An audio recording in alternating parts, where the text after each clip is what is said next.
give me my Form 16. So you have to provide those certificates also to them. So Form 16, how much TDS you have deducted, how much you paid, right? All that you have to show to them. Is that clear? Yeah. So first of all, every payment wherever TDS law applies, you have to deduct the TDS and collect it into one GL account. From there you have to pay to the government. After paying, you have to provide the certificate to the respective party. Right? So now tomorrow they will ask when they are filing the tax return, they want to claim the TDS paid, they want to deduct. So to deduct they need a proof, right? What proof? TDS certificate they need. Is it clear? Who has to provide? You have to provide it, because you are the one who deducted and you have collected and paid to government. Correct? Understood? Yeah. Yes, sir. This is all the extra work that the company is responsible. Now they are asking you as a consultant, right? Please help us. This is no benefit work. We want to make it easy for us. Correct or not? We are doing lakhs of transactions. On these lakhs of transactions, TDS wherever applicable, we have to deduct, we have to collect, we have to pay, and we have to give the certificates to the respective parties. All this management I want to do. Where I want to do? In SAP. Now please help. How do I do it? I want to make it more and more easy for me. Every time I don't want to miss any periods, so I want to do it properly, sequentially and systematically I want to do it. Please help us by getting the SAP system configured to do this. So they are requesting you, configure the SAP system so that we can do all this in SAP. So you understood where we are coming from? As a consultant, what you have to do? You have to help the Tesla company to do all this. Okay? Clear? Yeah, so we are not talking from Mr. X point of view. We are not talking from, right, from an individual point of view. We are talking from a business point of view. How the business will be affected from a TDS point of view, and how we are going to support the TDS to support the Tesla company for implementation of the TDS. Okay? Right. So few concepts we will understand here before moving forward, before we start the configuration. Step 1, not step 1. We need to know what is a section C. Okay, section C. Section C is nothing but section. Right. In the law, you have sections, no? Correct or not? Any law you have sections, right? What is section 420? You know or you don't know?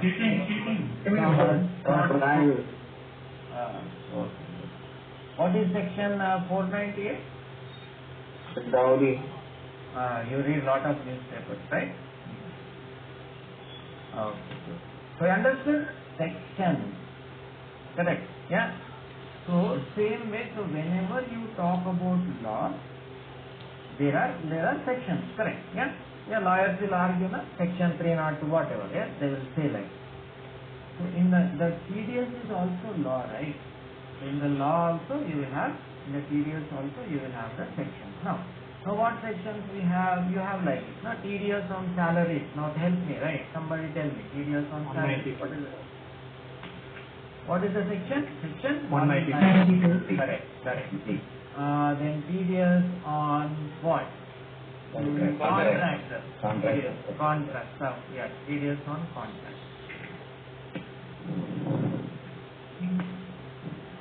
94C. Yeah, 194C. Yeah, TDS. Subcontractor. Subcontractor. Professional. Yeah, TDS on Professional service. Professional service. What is it? 194J. 194J. Correct. So TDS on Rent. capital Rent. on rent. Okay, rent. 194 I. Then TDS on capital gain. 195 I think, correct? 195 I. Okay. Right.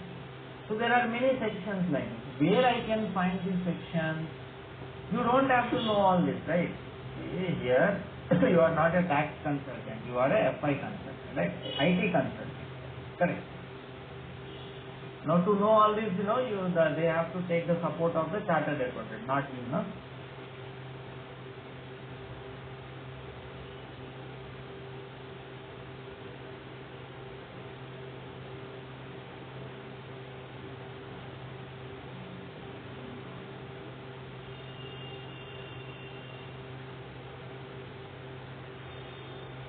Okay? Good. So these, what do you call them? These we call them as section C. Section C. So the section for the standard section keys for the See, the government of the country, they will add new sections, remove existing sections. Every year we will have the budget, no? Budget we have, no? Before the financial year starts, budget. Yeah? Central budget we have, no? Yes. In that they will add new things or remove old things. Okay. Yeah? Percentages they will decide, they will increase or decrease, all those changes they will. So this is not fixed. Okay. It's not fixed, right? The law is never fixed, no? Law will keep on changing. Correct? Okay. Using these sections only, we are following in this section. Now whatever is the current sections in force, they should be there in the system. Okay? Sure. Right. So these are the sections. Next. So sections everybody understood, no? Section C, you have understood. Next we have somebody called recipient type. Recipient type means the type of the party who is receiving the income. Okay, write down. Type of party who is receiving the income. Now for example, a best example is, suppose you have interest income is there. Now there are two types of parties, right? So there is one senior citizen is there, okay? Now Hall is a life saving. He has done a fixed deposit like this, right? He saved 25 lakhs. He has done a FD. He has done a fixed deposit with a bank. Okay. Same way, there is one company like Tesla or some other company, okay? ABC company, ABC Limited. Now this company, they have also, what they have done, they have also deposited 25 lakhs as a fixed deposit. Okay, clear? Clear guys? Yeah. So now the government, it wants to differentiate between these two, right? So this guy is a poor guy, right? His life savings is deposited in the bank, and on the interest he is living. Correct. Now this company has got lot of money. They deposited this money in the bank. Now the government will say both. So on this fixed deposit, the senior citizen is earning say 50,000. On this ABC is also earning 50,000. Now what is the TDS? What the government will say? Because this is a senior citizen, TDS applicable is TDS at the rate of 1% only. And because this is a company, same amount, same type of income, but TDS at the rate of maybe 4%. Understand? Is it clear? Yes. So you understand the government may differentiate the parties, right? So depending upon what type of party it is, the government may decide a rate on that, right? So 1% on the same type of income, same amount, if it is a senior citizen. If it is a company, then 4%. Like that, So depending upon the recipient type, the government may charge the interest, charge the TDS. So what is the difference between 1 and 4? What is the difference between? 1% and 4%. That means, I mean, 1% is equal to 50,000. 4% is also equal to. No. This is interest income. This is Okay. interest income, right? This is income. This is also income. Both are getting the same income. Okay. Correct? So 25,000 lakhs, here this is not 25 lakhs is not the income, it is the FD money. FD money. Yeah? On FD money you get interest income, na? Yes, sir. That is, this is also interest income. Both are getting interest income of 50%. So 1% of 50,000 is how much? 500. 500. So senior citizens will pay only 500 TDS. Whereas Okay. will pay how much? 2,000. Okay. So that is Got the point? yes, sir. So is it clear, everybody? Yes, sir. Yes, sir. So the government may differentiate the parties based on the type of the party, right? Same income, same amount of income, but the type of the party, senior citizen should be considered, right? Is already retired. So on him, if you charge 4%, it's not good enough, so less percent. Is it clear? So what is this recipient type? So this is a recipient type. What is the recipient type? One is a senior citizen, one is a company. Okay. Got it? So that is the recipient. So based on the recipient type also, your TDS rates will be differing. That's why we need to know what is the recipient type.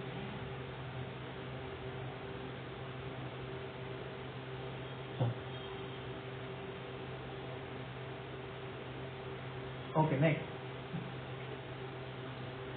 Next we need to know. So everybody understood what is the recipient type? Yes, sir. Okay, next. Next we need to know what is the payment type. Okay, not payment.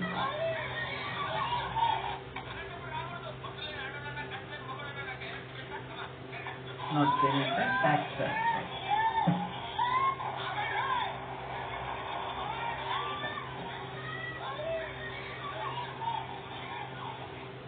So we have two tax types.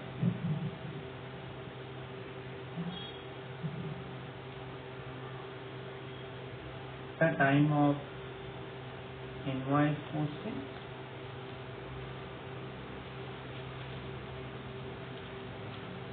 at the time of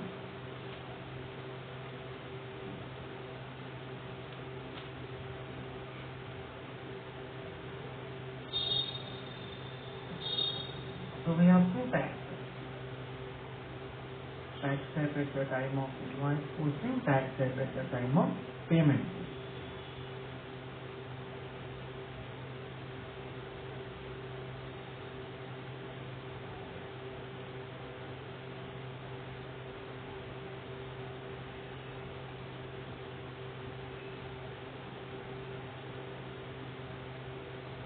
So tax types at the time of invoice posting means what? Will be deducted at the time of invoice posting only. So the TDS has to be deducted at the time of invoice posting. At the time of payment posting means not at the time of invoice but at the time of payment. So there are some countries who are saying that TDS should be deducted at the time of invoice posting. There are some countries who are saying deduct it at the time of payment posting. No problem. Now what is the difference we need to understand? See, suppose we have to pay the salary to employees, right? So every month we have to pay it on the first of the month. Right? Every month starting first we have to pay the salary. So on the first we will generate the invoice, now we will post like this, now. Salaries expense to the employee. So salaries expense to employee, salaries expense. Those entries we will post now. We have done open item management, correct? Understood? Yes. We will recognize that we have to pay now. Right? So that is at the time of invoice posting. So here, at the time of invoice posting means, here the government is saying, I don't care whether you will pay to your employees or not, but our TDS you have to pay it on time. Right? Suppose if this is the TDS. Suppose the salary is 1 lakh. Okay. So on that TDS amount is 5,000. How much they have to pay to employee? They have to 95,000. So the government is saying in the first case, right, invoice, first case what it is saying, I don't care when you will pay this 25,000 to your employee, right? I am not bothered. This 5,000 you should pay on time. Right? So at the time of invoice itself, yes, that is on first itself I want. The government is saying, I am not going to wait until you pay to your employee. Sorry. If the invoice is generated, at the same time I want my money. My money you pay me first. Whether you will pay to your employees, whether you will wait or not, that is not my botheration, right? That is your headache. But my 5,000 you pay on time. Your 95,000, whether you will pay later or not, that is your problem. You got 10 seconds to take this call.